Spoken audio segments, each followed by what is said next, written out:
ನಮಸ್ಕಾರ. ಸಾರಿಡಾನ್ ಪ್ರಾಯೋಜಿತ ತಲೆನೋವು ಸುದ್ದಿಗೆ ಸ್ವಾಗತ. ನಾನು ರಾಘವೇಂದ್ರ ಕಾಂಚನ್. ರಾಜ್ಯ ಕಾಂಗ್ರೆಸ್ ಪಕ್ಷಕ್ಕೆ ಈ ವರ್ಷ ಅಂದರೆ 2014 ಮರೆಯಲಾಗದ ವರ್ಷ. ಯಾಕೆಂದರೆ ಈ ವರ್ಷ ರಾಜ್ಯ ಆಡಳಿತ ಪಕ್ಷಕ್ಕೆ ಸಿಹಿಗಿಂತ ಕಹಿ ಅನುಭವವೇ ಹೆಚ್ಚಾಗಿದೆ. ಸರ್ಕಾರಕ್ಕಾದ ಕಹಿ ಅನುಭವಗಳು ಒಂದ ಎರಡ ಲೆಕ್ಕ ಹಾಕ್ತಾ ಹೋದರೆ ಸಾಕಷ್ಟಿದೆ. ಅವುಗಳಲ್ಲಿ ಪ್ರಮುಖವಾದವುಗಳನ್ನು ಇಂದಿನ ತಲೆನೋವು ಸುದ್ದಿಯಲ್ಲಿ ತೋರಿಸ್ತೀವಿ ನೋಡಿ.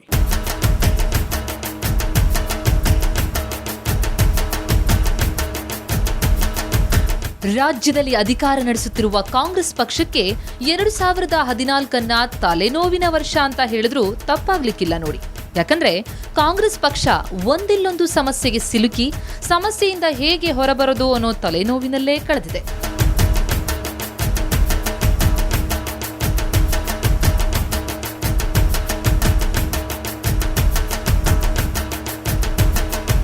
ರಾಜ್ಯದಲ್ಲಿ ಅಧಿಕಾರಕ್ಕೆ ಬಂದು 1 ವರ್ಷ ಕಳೆಯೋದ್ರಲ್ಲಿಯೇ ಮಹಾ ಚುನಾವಣೆ ಎದುರಾಗಿದ್ದು ರಾಜ್ಯ ಆಡಳಿತ ಪಕ್ಷದ ನಾಯಕರ ತಲೆನೋವು ಹೆಚ್ಚಿಸಿತ್ತು.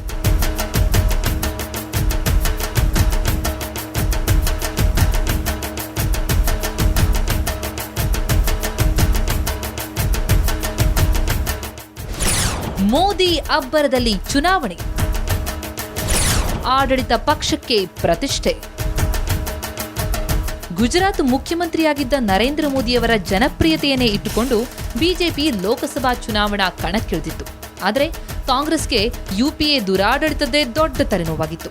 ಅದನ್ನೂ ಮೀರಿ ಹೆಂಗೋ ಒಂದು ಅನಾಸಿನ್ ಗುಳಿಗೆ ಹಾಕಿ ಸಿದ್ದರಾಮಯ್ಯ ಸರ್ಕಾರದ ಸಾಧನೆ ಇಟ್ಕೊಂಡು ಹೆಂಗೋ ಇರೋ ಬರೋ ತಲೆನೋವು ಕಡಿಮೆ ಮಾಡ್ಕೊಂಡ್ರಾಯ್ತು ಅಂತ ಫೀಲ್ಡ್ಗಿಳಿಯೋಕೆ ಕಾಂಗ್ರೆಸ್ ರೆಡಿಯಾದ್ರು.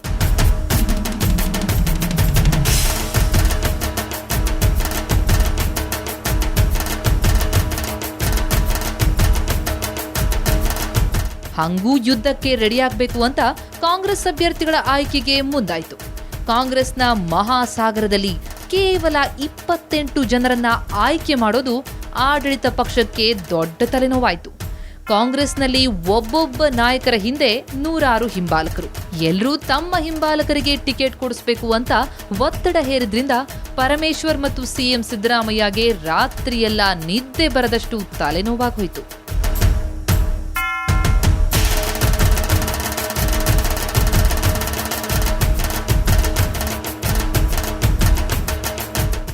ಪರಮೇಶ್ವರ್ ಸಿದ್ದರಾಮಯ್ಯ ಹೆಂಗೋ ಸಾರಿಡಾನ್ಗಳಿಗೆ ನುಂಗಿ ರಾತ್ರಿ ಹಗಲು ಕುಂತು ಲಿಸ್ಟ್ ಫೈನಲ್ ಮಾಡಿ ತಲೆನೋವು ಕಡಿಮೆ ಮಾಡಿಕೊಂಡ್ರು.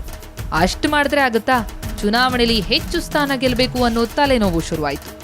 ಹೈಕಮಾಂಡ್ ನಾಯಕರನ್ನ ಪ್ರಚಾರಕ್ಕೆ ಕರೆಸಿದ್ರೆ ಇನ್ನಷ್ಟು ತಲೆನೋವು ಜಾಸ್ತಿ ಆಗುತ್ತೆ ಅಂತ ಪರಮೇಶ್ವರ್ ಮತ್ತು ಸಿಎಂ ತಾವೇ ಪ್ರಚಾರ ಶುರು ಮಾಡಿಕೊಂಡ್ರು.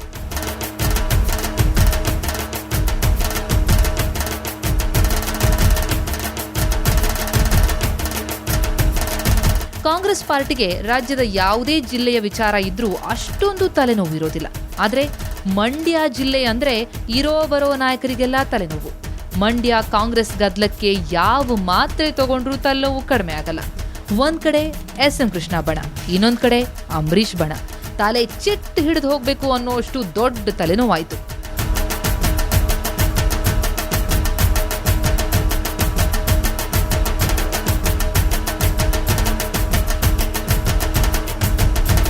ರಾಜ್ಯ ಕಾಂಗ್ರೆಸ್ ನಾಯಕರಿಗೆ ಚುನಾವಣೆ ಎದುರಿಸೋದೇ ದೊಡ್ಡ ತಲೆನೋವಾಗಿದ್ದಾಗ ಹೋಮ್ ಮಿನಿಸ್ಟರ್ ಜಾರ್ಜ್ ಅವರು ತಮ್ಮ ಜೋಡಿ ರೌಡಿ ಸೀಟರ್ ಅಜಮ್ನನ್ನ ಸೇರಿಸಿಕೊಂಡು ಚುನಾವಣಾ ಪ್ರಚಾರ ಮಾಡಿದ್ರು. ಕಾಂಗ್ರೆಸ್ಗೆ ಇದೊಂದು ರೀತಿಯ ಬ್ಯಾಕ್ ಸೈಡ್ ತಲೆನೋವು ಅನ್ನೋ ಹಂಗೆ ಪಾರ್ಟಿಗೆ ತಲೆನೋವಾಗಿ ಕಾಡ್ತು.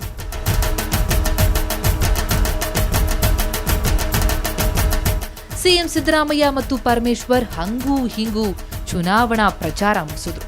ಆದ್ರೆ ಮತದಾನ ಆದ್ಮೇಲೆ ರಿಸಲ್ಟ್ ಕಾಯೋದಿದೆಯಲ್ಲ, ಅದಂತೂ ಬಹಳ ದೊಡ್ಡ ತಲೆನೋವು. ಯಾವ ಮಾತ್ರೆ ತಗೊಂಡ್ರೂ ಕಡಿಮೆ ಆಗಲ್ಲ. ಎದ್ರೂ ತಲೆನೋವು, ಮಲಗಿದ್ರೂ ತಲೆನೋವು ಅನ್ನುವಂಗಾಗಿತ್ತು ಈ ಇಬ್ಬರ ಕತೆ. ಕಡೆಗೆ ಎಲೆಕ್ಷನ್ ರಿಸಲ್ಟ್ ಬಂದ್ರೂ ಇವರ ತಲೆನೋವು ಮಾತ್ರ ಕಡಿಮೆ ಆಗ್ಲಿಲ್ಲ. ಯಾಕಂದ್ರೆ ಕಾಂಗ್ರೆಸ್ಗೆ ನಿರೀಕ್ಷೆ ಮಾಡಿದಷ್ಟು ಸೀಟ್ ಬರಲಿಲ್ಲ. ಹಿಂಗಾಗಿ ಇವರ ತಲೆನೋವು ಕಂಟಿನ್ಯೂ ಆಯಿತು.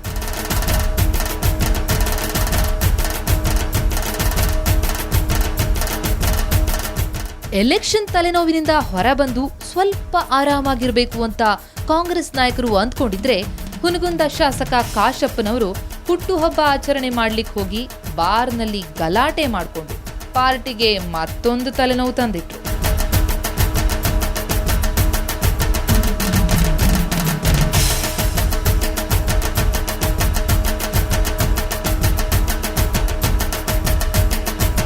ಬಾರ್ ದಾಂಧಲೆ ನಡೆದಾಗ ಬೆಂಗಳೂರಿನಲ್ಲಿ ಅಧಿವೇಶನ ನಡೀತಾ ಇತ್ತು.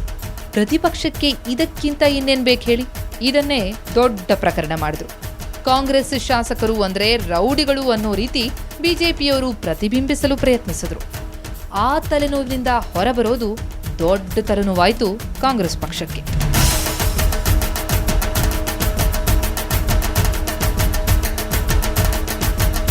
ಕಾಂಗ್ರೆಸ್ ತನಗೆ ತಾನೇ ಮಾಡಿಕೊಳ್ಳೋ ಎಡವಟ್ಟಿನಿಂದ ಹೆಂಗೆ ತಲೆನೋವು ಹೆಚ್ಚಿಸಿಕೊಳ್ಳುತ್ತೆ ಅನ್ನೋದಕ್ಕೆ ವಿಧಾನ ಪರಿಷತ್ತಿನ ಅಭ್ಯರ್ಥಿಗಳ ನೇಮಕ ಮಾಡುವಾಗಿನ ಪ್ರಸಂಗ ನೋಡಿದ್ರೆ ಗೊತ್ತಾಗುತ್ತೆ.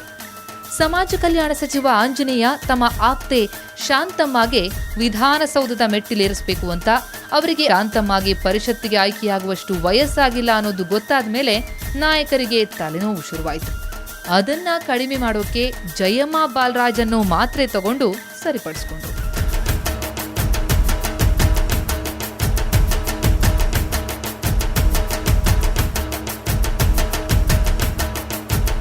ಇದರ ಜೊತೆಗೆ ರಾಜ್ಯಸಭೆಗೆ ಅಭ್ಯರ್ಥಿಗಳ ನೇಮಕ ಮಾಡೋದು ಕಾಂಗ್ರೆಸ್ ನಾಯಕರಿಗೆ ದೊಡ್ಡ ತಲೆನೋವಾಗಿತ್ತು. 4 ಜನರ ಆಯ್ಕೆ ಮಾಡೋಕೆ 12 ಜನರ ಹೆಸರು, ಅದರಲ್ಲಿ ಯಾರ ಹೆಸರು ಕೈಬಿಟ್ರೂ ದೊಡ್ಡ ತಲೆನೋವಾಗುತ್ತೆ ಅಂತ ರಾಜ್ಯ ನಾಯಕರಿಗಷ್ಟೇ ಅಲ್ಲ, ಹೈಕಮಾಂಡ್ಗೂ ಗೊತ್ತಾಗಿತ್ತು. ಅದರಲ್ಲಿ ಮಾಜಿ ಸಿಎಂ ಎಸ್.ಎಂ. ಕೃಷ್ಣ ಹೆಸರು ಇದ್ದದ್ದು ಎಲ್ರಿಗೂ ದೊಡ್ಡ ತಲೆನೋವಾಯಿತು. ಅವರ ಹೆಸರನ್ನ ಕೈಬಿಡೋದು ಎಲ್ರಿಗೂ ತಲೆನೋವಾಗಿತ್ತು. ಹೈಕಮಾಂಡ್ ಡೆಲ್ಲಿಲ್ ಕೂತೆ ಸ್ಯಾರಡಾನ್ ತಗೊಂಡು ತಲೆನೋವು ಕಡಿಮೆ ಮಾಡಿಕೊಂಡ್ರು. ಕಾಂಗ್ರೆಸ್ ನಾಯಕರಿಗೆ ವರ್ಷವಿಡೀ ದೊಡ್ಡ ತಲೆನೋವಾಗಿ ಕಾಡಿದ್ದು ನಿಗಮ ಮಂಡಳಿ ನೇಮಕ ವಿಚಾರ. ಪರಮೇಶ್ವರ್ ಮತ್ತು ಸಿದ್ದರಾಮಯ್ಯಗೆ ಹಗಲು ರಾತ್ರಿ ಇರೋ ಬರೋ ಕಾರ್ಯಕರ್ತರ ತಲೆನೋವಾಗಿ ಕಾಡಿದ್ರು. ಹೋದಲ್ಲೆಲ್ಲ ಅವರದ್ದೇ ಹೆಡ್ಡೇಕ್. ಈ ತಲೆನೋವು ಕಡಿಮೆ ಮಾಡಿಕೊಳ್ಳೋಕೆ ಇಬ್ರು ನಾಯಕರು ಕದ್ದು ಮುಚ್ಚಿ ಮೀಟಿಂಗ್ ಮಾಡಿ ಟೀ ಕುಡಿದ್ರು. ಆದ್ರೂ ನಿಗಮ ಮಂಡಳಿ ತಲೆನೋವು ಅಷ್ಟು ಸುಲಭವಾಗಿ ಕಡಿಮೆ ಆಗಲಿಲ್ಲ. ಹೆಂಗೋ ಕಷ್ಟಪಟ್ಟು ನಿಗಮ ಮಂಡಳಿಗಳಿಗೆ ಅಧ್ಯಕ್ಷರ ನೇಮಕ ಮಾಡಿದ್ರು ತಲೆನೋವು ಮಾತ್ರ ಪೂರ್ಣ ಕಡಿಮೆ ಆಗಲೇ ಇಲ್ಲ.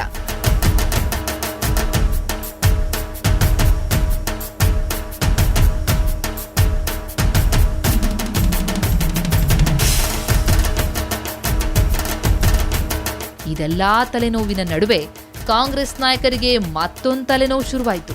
ಅದೇನಪ್ಪಾ ಅಂದ್ರೆ ಬಳ್ಳಾರಿ, ಶಿವಮೊಗ್ಗ, ಚಿಕ್ಕೋಡಿ ಈ 3 ಉಪಚುನಾವಣೆಯ ತಲೆನೋವು.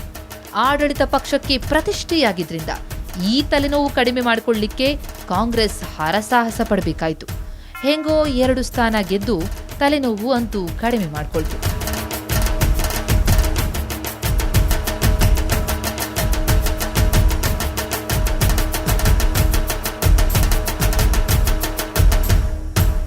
ಇನ್ನು ಬೆಳಗಾವಿ ಅಧಿವೇಶನದಲ್ಲಿ ಕಾಂಗ್ರೆಸ್ಗೆ ತಮ್ಮ ಪಕ್ಷದ ಶಾಸಕರೇ ದೊಡ್ಡ ತಲೆನೋವಾಗಿ ಕಾಡಿದ್ರು. ತಮ್ಮದೇ ಸರ್ಕಾರದ ಸಚಿವರುಗಳ ವಿರುದ್ಧ ನೇರ ಆರೋಪ ಮಾಡಿ ಪಕ್ಷಕ್ಕೆ ದೊಡ್ಡ ತಲೆನೋವು ತಂದಿಟ್ರು.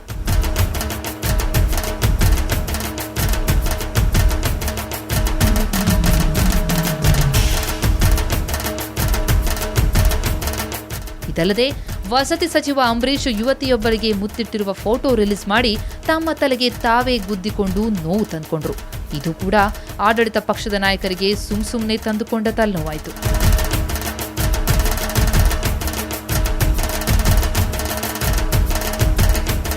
ಇನ್ನು ಕೊನೆಯದಾಗಿ ಕಾಂಗ್ರೆಸ್ಗೆ ನಿರಂತರವಾಗಿ ಕಾಡ್ತಿರೋ ತಲೆನೋವಂದ್ರೆ ಮಂತ್ರಿ ಮಂಡಲ ವಿಸ್ತರಣೆ.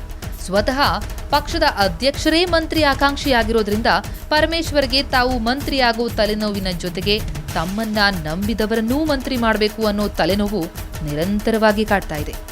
ಮಂತ್ರಿ ಮಂಡಲದ ತಲೆನೋವು ಕಡಿಮೆಯಾಗಿಲ್ಲ. ಅಷ್ಟು ಸುಲಭವಾಗಿ ಕಡಿಮೆಯಾಗೋ ತಲೆನೋವು ಅದಲ್ಲ. ಎಲ್ಲಾ ಮೂಲೆಗಳಿಂದ ಬಂದು ಸೇರಿಕೊಂಡಿದೆ ತಲೆನೋವು.